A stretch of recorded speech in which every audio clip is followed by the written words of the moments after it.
Alors, sans plus attendre, pour démarrer, je vais passer la parole à Barbara Leroy. Donc, je le disais, vous êtes responsable du secteur d'activité gestion de la mer et du littoral au CEREMA. Quelques mots sur le CEREMA, je pense que c'est important de le resituer pour nos participants. Eh bien, c'est un organisme qui est l'héritier d'une histoire ancienne, 50 ans, et vous avez développé au fil de ces années une expertise forte en matière d'aménagement du territoire. Vous intervenez auprès de l'État, bien sûr, des collectivités territoriales, mais également des entreprises pour les aider à relever des défis qui sont liés à la transition des territoires, la transition écologique notamment, et le sujet qui nous intéresse bien évidemment aujourd'hui. Vous êtes en quelque sorte, enfin l'organisme que vous représentez, un expert public de l'adaptation au changement climatique, et vous développez des savoirs scientifiques, parce qu'à un moment donné, il faut quand même s'appuyer sur ces savoirs pour ensuite aider les différents acteurs que j'ai cités à déployer des solutions techniques pour améliorer et sécuriser le cadre de vie de nos citoyens, et c'est bien l'enjeu du recul du trait de côte. Et donc, je vous passe la parole pour finalement démarrer et lancer ce webinaire et nous expliquer finalement à quoi on peut s'attendre dans les années à venir et comment vous, au niveau du CEREMA, vous pouvez accompagner tous ces acteurs à répondre à ces défis. Merci beaucoup, vaste programme effectivement qui nous attend tous. Écoutez, vous avez présenté le CEREMA, super. Le centre d'expertise sur les risques environnementaux, la mobilité et l'adaptation. Et effectivement, notre travail, c'est d'être aux côtés des services de l'État et des collectivités pour les accompagner dans les enjeux du changement climatique, dans la transition à laquelle on doit faire face. Et les forces du CEREMA, en 2 mots, c'est une expertise multithématique sur les bâtiments, sur l'ingénierie territoriale, sur la mobilité, sur les risques et sur la mer et le littoral, vous l'avez dit. Et l'autre force du CEREMA, c'est une implantation territoriale, puisqu'on est implanté dans 27 sites différents, ce qui nous permet d'être au plus proche des enjeux, des problèmes et des élus pour les accompagner sur ces différentes thématiques dans les besoins d'adaptation. Aujourd'hui, j'ai 15 minutes pour vous donner les clés qui permettent de comprendre les phénomènes en jeu, pour partager quelques chiffres clés et puis aussi avoir une boîte à outils sur comment appréhender le phénomène, comment anticiper le phénomène, comment s'y adapter et emmener les populations là-dessus. La clé, bien entendu, c'est de comprendre. Vous l'avez dit, le travail du CEREMA, c'est d'acquérir des connaissances, c'est d'avoir des expertises, c'est de produire des outils, c'est de faire de la formation. La logique, c'est toujours connaître hier pour comprendre aujourd'hui et comprendre aujourd'hui pour mieux gérer demain. On évoquait en introduction le fait qu'avec le changement climatique, la mobilité du littoral est quelque chose que l'on prend en pleine face, je vais dire. J'aurais quand même remettre l'église au centre du village. La mobilité du littoral, elle a toujours existé et le littoral, il est mobile par essence. C'est ce territoire très particulier qui est à l'interface entre la terre et la mer. Et du coup, de tout temps, il a subi les influences continentales, mais aussi les influences marines liées au vent, aux vagues, aux courants. Et du coup, c'est aussi ce qui fait sa richesse et son attractivité. C'est un territoire en perpétuelle évolution. J'en prends pour preuve le Signal qu'on ne présente plus entre 1970 où il était dans une situation idéalement placée face à la mer et puis en 2017 où il était trop près de la mer. Et puis, cette photo qui est également bien connue des falaises d'Ault, où en 1900, on avait 2 rues qui longeaient la falaise. Et puis déjà en 1934, il n'y avait plus qu'une rue. Et pourtant, en 1934, on ne parlait pas encore de changement climatique. Bon, aujourd'hui, la 2e rue, elle n'est plus accessible non plus. Donc, voilà, tout ça pour dire que le littoral a toujours évolué, a toujours été mobile, mais qu'effectivement, avec d'une part les aménagements anthropiques, les aménagements humains, et d'autre part les effets du changement climatique, cette mobilité, elle est encore plus prégnante et on la ressent encore plus. Alors, je vais faire une petite incise sur l'attractivité de ce territoire littoral. Je l'ai dit, il est mobile et il est beau. Oui, il est très beau. Et puis, il y a aussi pas mal d'activités socio-économiques qui s'y développent. Et gardons en tête que sur la bande littorale, sur les territoires littoraux, on a 12% de population en plus que dans le reste de l'Hexagone. On a une densité de population qui est 2,5 fois supérieure, et même si ce territoire il est mobile et qu'il est de plus en plus mobile, pourtant il attire de plus en plus, puisque au cours de la dernière moitié du siècle précédent, on a presque 50% de population en plus sur ce territoire. Tous ces gens, il faut bien les loger. Donc, qui dit une population supérieure et une densité de population supérieure implique nécessairement une pression foncière et immobilière supérieure également. On a 15% du parc immobilier sur cette bande côtière. On a entre 3 et 4 fois plus de logements sur la bande côtière que sur le reste du territoire. Oui, parce qu'il est attractif, et oui, parce qu'il y a beaucoup de résidences secondaires. Et puis, là aussi, on a vu que dans les dernières années, on a une explosion démographique. Et de la même façon, entre 90 et 2020, on a quasiment plus 50% de logements sur cette bande côtière, sur cette bande littorale, qui est, on le sait, très, très fragile. Donc, un territoire très attractif, oui, avec beaucoup de résidences secondaires aussi. Et en termes de chiffres, je pense que s'il y en a un seul qui est à retenir, un seul qui est vraiment un chiffre force, c'est que la bande de 1 km de littoral, cette bande de 1 km qui longe les littoraux tout autour de la France, ça représente simplement 1% du territoire. Et sur ce pourcent de territoire, il y a 8% des logements qui s'y concentrent. Donc, voilà, l'élément force à retenir, c'est vraiment une pression démographique et foncière énorme sur cette bande littorale qui est très mobile par essence et très fragile. Alors, pour préserver les activités, les usages et les services produits par ce littoral, bien entendu, il existe nombre d'ouvrages de protection du littoral. Et le CEREMA dresse un recensement des ouvrages de protection du littoral. Les éléments qui sont actuellement disponibles en ligne font état de presque 16 000 ouvrages de protection. Ces éléments, ils datent de 2017 et dans les prochaines semaines, une mise à jour va être publiée. En 2017, on avait recensé 16 000 ouvrages de protection du littoral.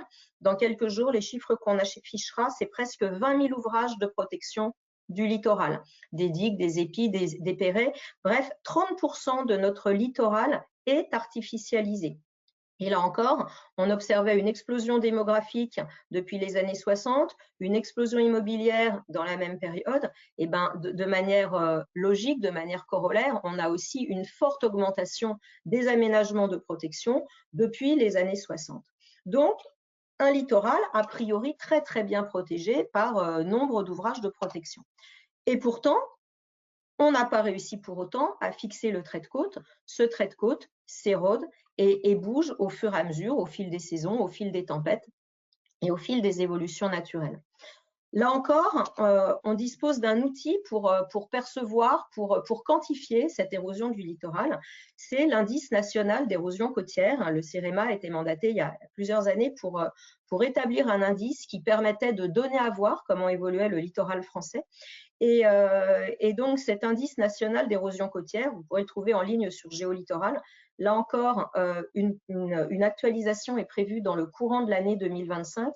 Sur les chiffres que l'on a actuellement, on estime que 20% des côtes françaises, donc 20% du territoire, est en recul.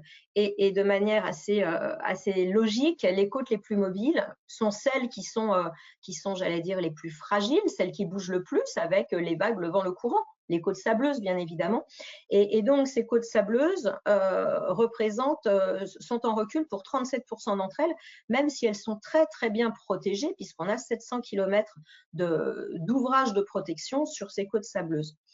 Donc, retenons toujours en chiffres clés qu'en 50 ans, par l'érosion du littoral, on a perdu 35 km² de terre, de côte, 35 km² en 50 ans, en fait, c'est l'équivalent de la superficie de la ville de La Rochelle qui a disparu. Donc ça, voilà, c'est le constat de l'érosion du littoral aujourd'hui. Et cette érosion, elle s'amplifie et elle s'accélère avec les effets du changement climatique. Si je vous dis changement climatique, je pense que la première chose à laquelle pense chacun d'entre nous, c'est augmentation des températures. Si on a une analyse rétrospective, on constate que l'augmentation de température depuis les années 60, c'est 0,3 degrés par décennie.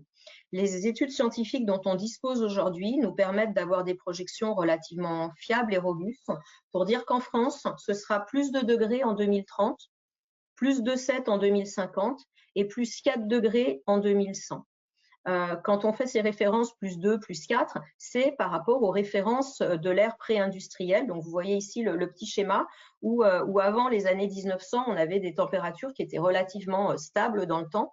Et puis, avec la révolution industrielle, eh ben, ces évolutions des températures s'envolent. Et donc, ce plus 4 degrés en 2100 par rapport à l'ère pré-industrielle, c'est la référence que l'on prend en compte dans les politiques d'adaptation au changement climatique. Augmentation des températures, donc fonte des glaciers. Augmentation des températures, ça veut dire aussi dilatation des océans. Quand il fait chaud l'été, la porte de votre cave, tout va se dilater. Les océans, c'est pareil, plus il fait chaud, plus ils vont se dilater. Donc, qui dit augmentation des températures, dit fonte et dilatation, et par voie de conséquence, augmentation du niveau de la mer. Depuis 1883, le niveau des mers a augmenté de 23 cm. Et dans ces 23 cm, 7,5 cm dans les 25 dernières années. Donc, le niveau des océans augmente, en moyenne aujourd'hui de 3,2 mm par an.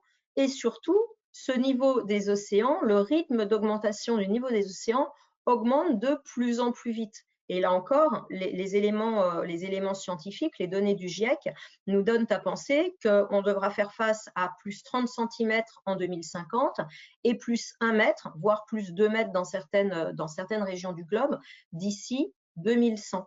Donc, simplement 23 cm de plus depuis 1883, mais en 2100, on sera à plus 1 mètre. Autant vous dire qu'avec des chiffres comme cela, l'érosion du trait de côte va s'accélérer de plus en plus. Qui dit érosion du trait de côte, dit certains ouvrages vont être submergés, dit des digues vont être ébréchées, des cordons dunaires vont être arasés, et donc on va avoir par voie de conséquence une inondation progressive des zones arrière-littorales, des zones qui se situent sous le niveau de la mer, sous le niveau actuel de la mer, mais qui sont aujourd'hui protégés par des ouvrages de protection dits Perret et Py ou des ouvrages naturels. Bien sûr, avec le changement climatique, on va aussi avoir une augmentation des phénomènes extrêmes, une augmentation des pluies, une augmentation des tempêtes. Quand il y a une tempête, il y a une dépression. Une dépression, c'est moins de pression. Ça veut dire une pression moins importante qui appuie sur les océans et donc une surcote. Pendant une dépression, la surcote peut atteindre 2 mètres. Donc, en 2100, on devra faire face au quotidien à un niveau de la mer qui se sera élevé de 1 mètre, mais pendant les phénomènes de tempête, on aura 1 mètre ou 2 mètres de plus. Ça veut dire qu'il faut se préparer en 2100 à être capable de faire face, à s'être adapté à des conditions où on aura plus 1 mètre de niveau d'eau au quotidien et plus 2, voire plus 3 mètres pendant les tempêtes.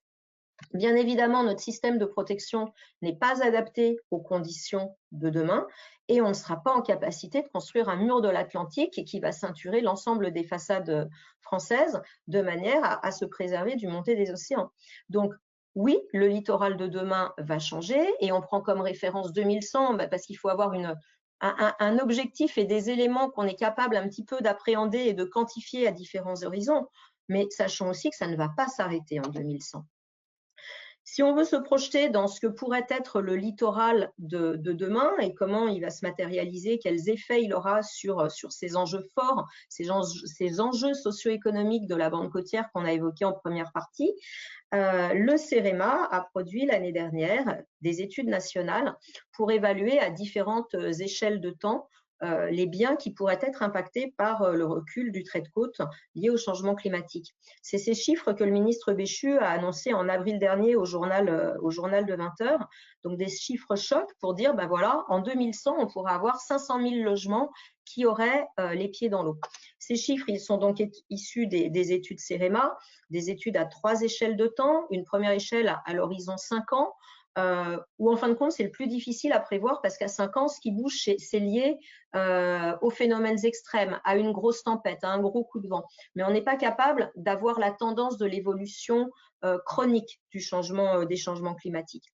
Donc, on estime, à dire d'experts, qu'à 5 ans, on pourra avoir 1000 bâtiments les pieds dans l'eau. De manière assez vraisemblable, c'est-à-dire en s'appuyant sur les tendances actuelles du changement climatique et en gardant les ouvrages de protection tels qu'ils existent, on est en capacité de faire une projection à l'échelle nationale à 2050 pour dire on pourra avoir 5000 logements les pieds dans l'eau. Et puis le scénario de 2100, ce scénario choc où on annonce 500 000 logements des pieds dans l'eau, c'est le scénario de l'inaction. C'est le scénario où on n'aura pas été en capacité de recomposer le territoire. C'est le scénario où de toute façon on aura plus 1 mètre et plus 2, voire plus 3 mètres pendant les tempêtes. Et nos ouvrages de protection auront disparu. Et donc dans ce scénario du laisser-faire, on est effectivement à 500 000 logements les pieds dans l'eau, parce qu'avec 1 mètre de plus au quotidien, plus les surcotes liées aux tempêtes, bien évidemment, l'ensemble des ouvrages de protection ne seront plus efficaces. L'ensemble des ouvrages naturels auront également été arasés. Donc, le polder naturel entre Dunkerque et Calais aura les pieds dans l'eau. Les zones estuariennes de la Gironde, de la Seine, de la Loire auront les pieds dans l'eau. La Camargue, le Marais de Poitevin. En fin de compte, toutes les zones qui se situent en dessous de 1 mètre, de plus 1 mètre par rapport au niveau de la mer, auront les pieds dans l'eau. Ce scénario de l'inaction, c'est celui-là. Oui, c'est un scénario choc. Oui, c'est un scénario pour faire réfléchir. Oui, c'est un scénario, j'allais dire, pour prendre le taureau par les cornes et pour agir.